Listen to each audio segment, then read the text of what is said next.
इसलिए हम पार नहीं कर सकते, इसलिए हम नाव मंगा रहे हैं। वही प्रभु सोच रहे हैं, कन्हैया सोच रहा है, माधव सोच रहा है। बोले ऊपर तप रहे चंद्र बिचारे। रात्रि का समय है, ऊपर चंद्रमा अपनी रोशनी फैलाए बैठा है। चंद्रमा हमारे कुल का भूषण है, पूर्वज है। अब इसके सामने महाराज कैसे किया जाए?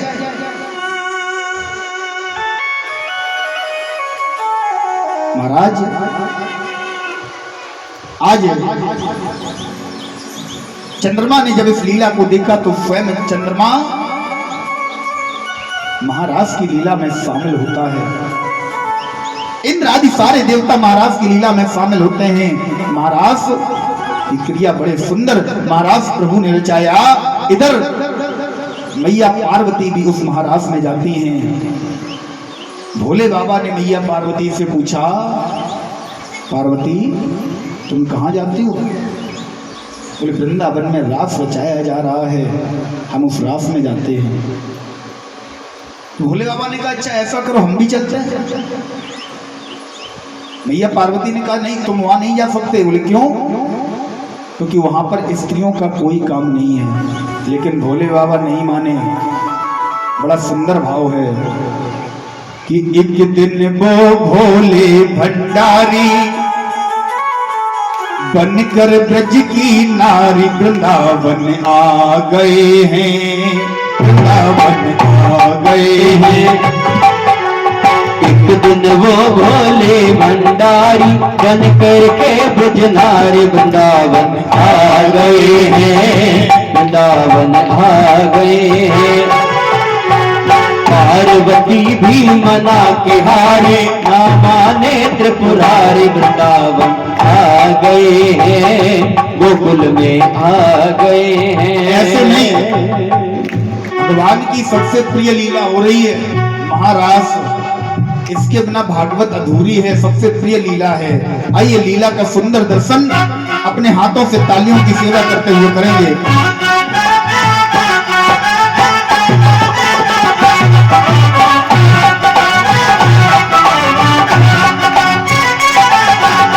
दिन वो भोले भंडारी बन करके ब्रज नारी वृंदावन आ गए हैं, गोकुल में आ गए हैं। पार्वती भी मना के हारी, ना माने त्रिपुरारी वृंदावन आ गए हैं, गोकुल में आ गए हैं।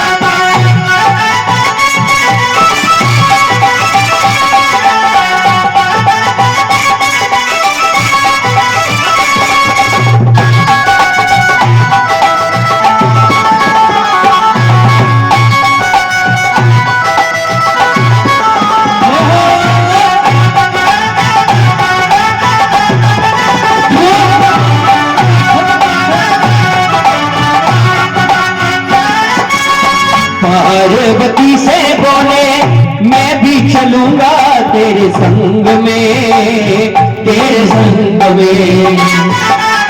राधा संग श्याम नाचे, मैं भी नाचूंगा तेरे संग में, तेरे संग में। रास रचेगा ब्रज में भारी, रास रचेगा ब्रज में भारी। हमें दिखा दो प्यारी गोकुल में आ गए हैं, वृंदावन आ गए हैं। दिन वो भोले भंडारे बन करके ब्रज नारी वृंदावन आ गए हैं, गोकुल में आ गए हैं।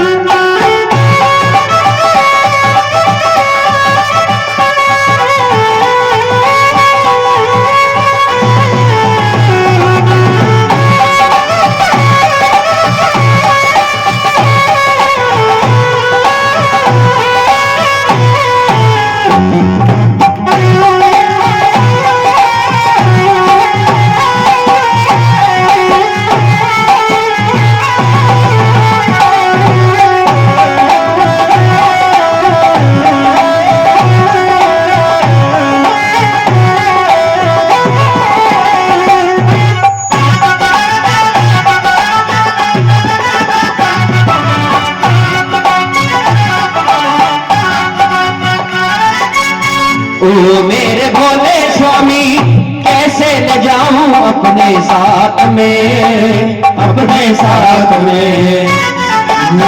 मोहन के सिवा वहां कोई पुरुष न जाए उस रास में, महारास में। हंसी करेंगी ब्रज की नारी, हंसी करेंगी ब्रज की नारी, मानो बात हमारी बता आ गए हैं, गोकुल में आ गए हैं। दिन वो भोले भंडारे बन करके ब्रजनाथ वृंदावन आ गए हैं, गोकुल में आ गए हैं।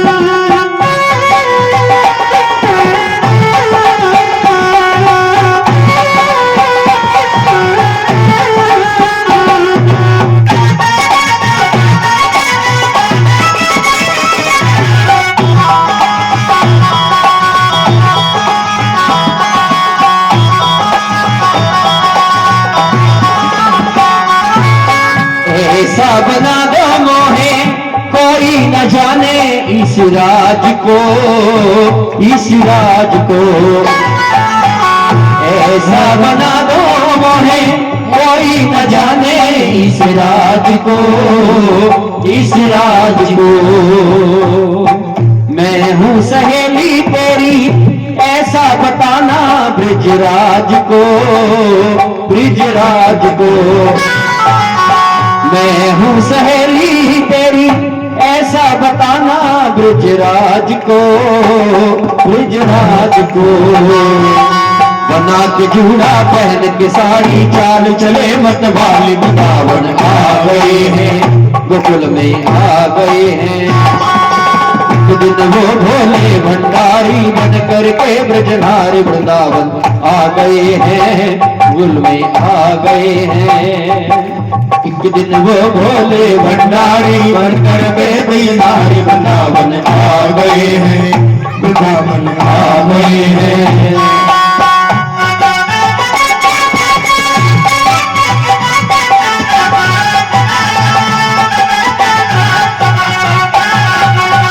देखा मोहन ने जब समझ गए वो सारी बात रे, सारी बात रे। ऐसी बजाई बंसी सुध बुध भूले भोलेनाथ रे, भोलेनाथ रे। फिर से खिसक गई जब साड़ी, फिर से खिसक गई जब साड़ी, मुस्काए गिरधारी वृंदावन आ गए हैं, गोकुल में आ गए हैं। दिन वो भोले भंडारी बन करके ब्रजनाथ वृंदावन आ गए हैं, गोकुल में आ गए हैं। वृंदावन आ गए हैं, गोकुल में आ गए हैं। वृंदावन आ गए हैं, गोकुल में आ गए हैं। वृंदावन आ गए हैं, गोकुल में आ गए हैं। महाराज भोले बाबा नहीं माने। पार्वती मैया के साथ जैसे ही आए तो निधिवन के दरवाजे पर गोपियां खड़ी थी, एक कॉपी और पेन लेकर एंट्री कर रही थी कौन कौन आ रहा है। भोले बाबा आए, गोपियों ने देखा पार्वती मैया के साथ ही नई गोपी कौन आ रही है। पार्वती से पूछा, बोली मैया ये नई गोपी कौन है? बोले अरे ये हमारी पड़ोसी है। गोपियों ने कहा मैया आपके पड़ोस में तो कोई नहीं रहता, कैलाश पर्वत पर कहां से पड़ोसी आई? कोई नहीं नहीं ये हमारी पड़ोसी है, ये हमारे साथ में रास देखने आई है। लेकिन महाराज हमारा माधव तो सब जानता है। कन्हैया ने मन में विचार किया, बोले बाबा हमारा जन्म हुआ सबसे पहले आप आए, पूतना का उद्धार करना था, हमने स्वयं आपको बुलाया, आओ मेरी लीला देखो। लेकिन बाबा शर्म नहीं आती तुम्हें? एक लीला तो हो जाने देते। बाबा ने मन में ही कहा कन्हैया बस थोड़ी देर देखूंगा और चला जाऊंगा। बोले बाबा नहीं, तुम नहीं मानोगे तो अभी हम तुम्हारी पोल खोलते हैं। कन्हैया बढ़कर आया, बोले बाबा तो मैया ये गोपी कौन है?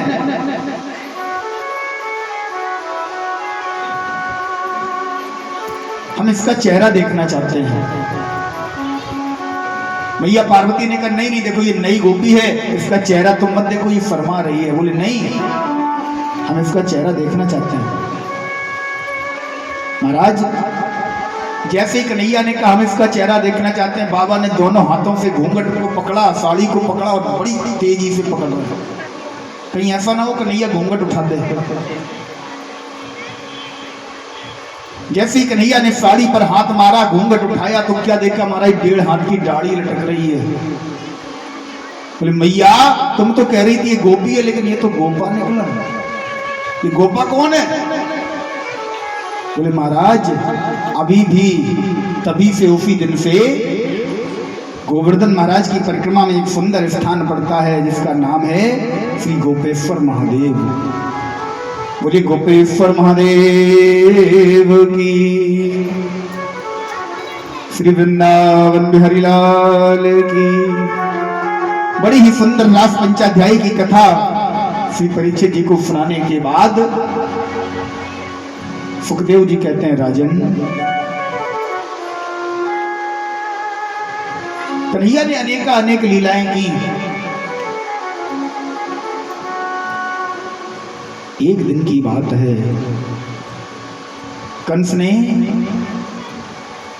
एक मंत्रणा, एक मीटिंग, एक बैठक बुलाई। बहुत समय हो गया, लगभग 11 वर्ष हो गए। कन्हैया को हम अभी तक, उस बालक को हम अभी तक उसका बाल विवाह का नहीं कर पाए। मुझे लगता है गोकुल अथवा वृंदावन में उसका हम कुछ बिगाड़ भी नहीं सकते। एक मंत्री जो अत्यधिक चालाक था, उसने सलाह दी महाराज ऐसा करो, उन बालकों को अगर यही मथुरा में बुलवा लिया जाए तो अपना घर होगा, अपना एरिया होगा, अपना क्षेत्र होगा, यहीं पर पकड़कर उन बालकों को मार दिया जाएगा। बोले हाँ ये बात सही है। बोले तो जाएगा कौन? बोले अक्रूर जी को भेजो। अक्रूर जी नंद बाबा के मित्र भी हैं, तो अक्रूर जी पर नंद बाबा विश्वास भी कर लेंगे, भरोसा भी कर लेंगे और अपने साथ कन्हैया को इनके साथ भेज भी देंगे। अक्रूर जी को कंस ने आदेश दिया, अक्रूर जी आज आपको वृंदावन जाना है और वृंदावन से नंद बाबा के घर से उनका बालक है, उनका छोरा है कन्हैया, तक को लेके आना है, उसे लेकर आना है। अक्रूर जी ने जैसे ही कंस के इन वचनों को सुना, अक्रूर जी के हृदय में आघात हुआ। महाराज अक्रूर जी निकले तो रथ को सजाया, रथ पर सवार हुए अक्रूर जी वृंदावन की तरफ निकले। लेकिन सारी रात अक्रूर जी, सारी रात मथुरा से वृंदावन के लिए केवल 20 किलोमीटर का सफर रथ से तय कर रहे हैं। कंस के सुरक्षा सलाहकार हैं अक्रूर जी। अपने गुप्त सुरक्षा सचिवों को बुलाया अक्रूर जी ने और कंस की जो भी सुरक्षा थी सारी सुरक्षा को समझाया और कहा यदि कंस कन्हैया पर हमला करने के लिए सुरक्षा में कोई भी चूक करता है तो तुम लोगों की जिम्मेदारी है, तुम लोग कन्हैया को बचाओगे, कन्हैया को कुछ होना नहीं चाहिए। अक्रूर जी सारी रात सोच रहे हैं, सारी रात वेद व्यास जी श्लोक लिखते हैं, अक्रूरो पिचताम रात्रि मधुपर्या महामिति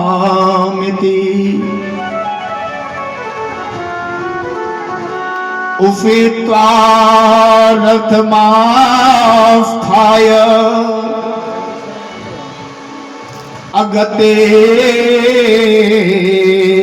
जगच्छति। महाराज अक्रूर जी सारी रात चले, उस 20 किलोमीटर के सफर पर सारी रात चले, उस 20 किलोमीटर का रास्ता तय नहीं कर पाए। क्यों? क्योंकि मन में, अच्छा देखो कितनी सुंदर बात, एक जीव, एक भक्त आज परमात्मा के लिए चिंता कर रहा है। एक भक्त यशोदा मैया है जो परमात्मा को बांध रही है। एक भक्त केवट है, जिस समय केवट ने अपनी नाव में बिठाया ना राम जी को, तो केवट ने जब राम जी को अपनी नाव में बिठाया, जानकी मैया को, लक्ष्मण भैया को, तो बीच धार में ले जाकर केवट ने 4-6 बार बीच में गोल गोल गोल गोल नाव घुमाई। राम जी ने कहा केवट क्या कर रहा है, ये नाव डूब जाएगी, पलट जाएगी, हम सब मर जाएंगे, तू हमें यहाँ बीच में घुमा रहा है। केवट ने कहा महाराज हमने नाव में 4-6 बार घुमाया, तुम चिल्लाने लगे। अरे राम जी ने कहा चक्कर आ जाएंगे, चक्कर आ रहे हैं मुझे।